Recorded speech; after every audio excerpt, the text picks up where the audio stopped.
Hey there, Bootstrappers. This is Ryan Nickel coming at you with another day in the life of a bootstrap real estate investor, and I'm on the rooftop, and I'm topless on the top of the roof here at the Hyatt in Dallas-Fort Worth, where I'm just waiting for my layover. But anyway, I wanted to share some information with you, some information that really took me by surprise, information that I know is not out there in the mainstream public.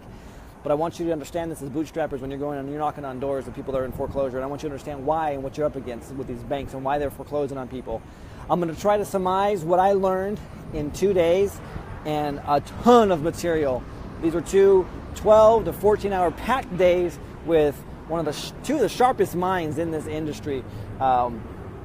David Krieger, who has done extensive work on clouded titles, and Al West, who has won more quiet title actions against the banks than any other attorney that I know of.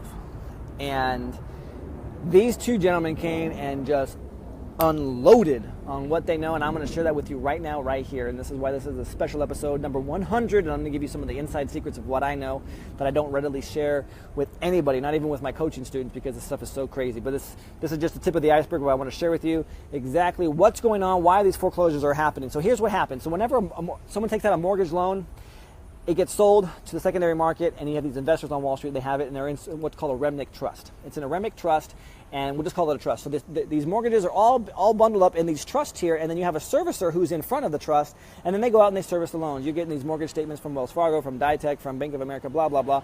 They're all out there, and they're servicing these loans, but they actually don't own these loans. They're not what we'd call portfolio loans. Portfolio loans is where they stay in-house, and the lender's using their own money, and they're the ones that actually own it. So these trusts are the ones that are funding these loans, or they're the ones that are buying it from the bank. So the bank funds it, sells it, gets the money back, funds it, sells it, gets the money back, and this is the cycle that goes back and forth. That's how the banks make their money.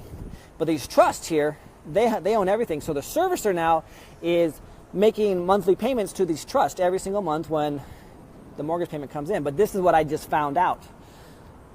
These trusts have these special agreements, these servicing agreements, and what these servicing agreements are is it says regardless if the borrower pays you or not, you by default have to pay our trust because we funded the mortgage and we paid you. So you have to pay us regardless.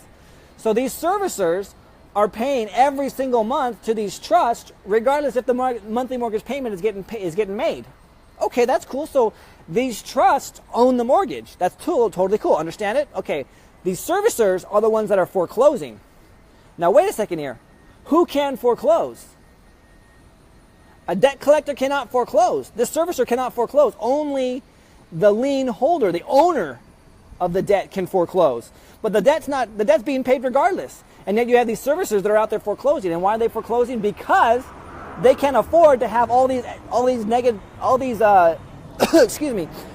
deficient balances and still fund new mortgages and to sell. So they're running a deficiency.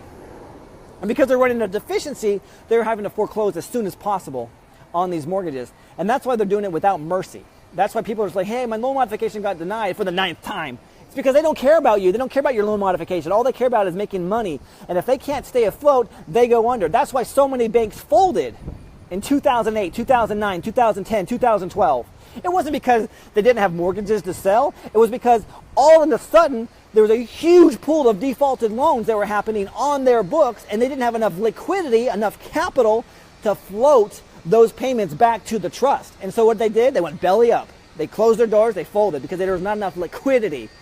Now, I heard that when I was in the mortgage banking. I'm like, oh, this liquidity crisis. There's this credit crisis. There's this liquidity issue. I didn't have a clue what that meant. I'm like, oh, yeah, we got a liquidity issue. That's why we can't do loans right now. Because loans froze up. And why do they freeze up? Because all their capital went to pay off all of these monthly trusts that had all these defaulted loans. And when their liquidity went, their funding ability went as well, and the mortgage-backed securities were not being bought on the secondary market. Whoa! Totally blew my mind. You might have to go back and watch this over again.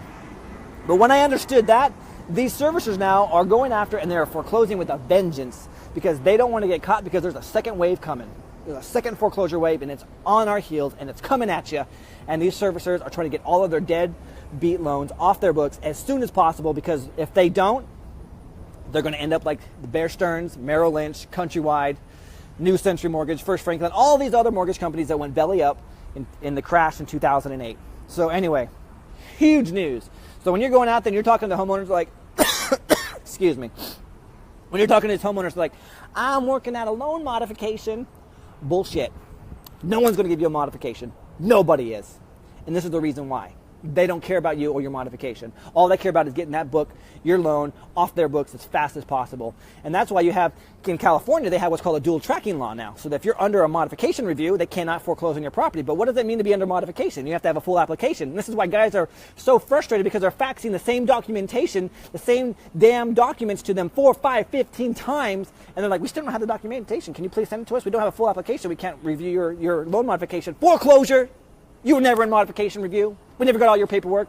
Bam, you're done. House lost. Get on the streets. And that's what's happening. And this is the reality. This is why I'm writing my second book. It's for this very fact that so many homeowners are so so optimistic that the banks just are going to work with them because they're trying to be honest and all this stuff. Don't do that.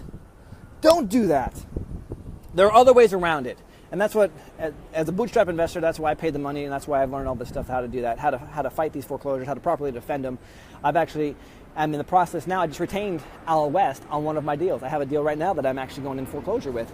And I retained Al West because this guy has won more quiet title actions than anybody I know. And I'm going to continue to retain him and other attorneys that I know like him, like Patty Deegan, who have done this stuff. But I'm just telling you right now, there's a wave coming. And if you don't understand what's happening in the secondary market, get educated. Get educated real quick, because it's going to affect the way you do business. It's going to affect the way you communicate with your borrowers, with your homeowners, and it's going to affect the way that you either survive this wave coming or you get buried with the rest of them. I'm Ryan Nickel. I'm a bootstrap real estate investor. I'm doing my very best to share the information that I know to protect you so you can stay afloat and ride this wave to prosperity. Now just keep in mind, you're just one deal away from changing your entire financial future. Imagine if you could do 100 of them at a time. I'm Ryan Nickel. Peace out.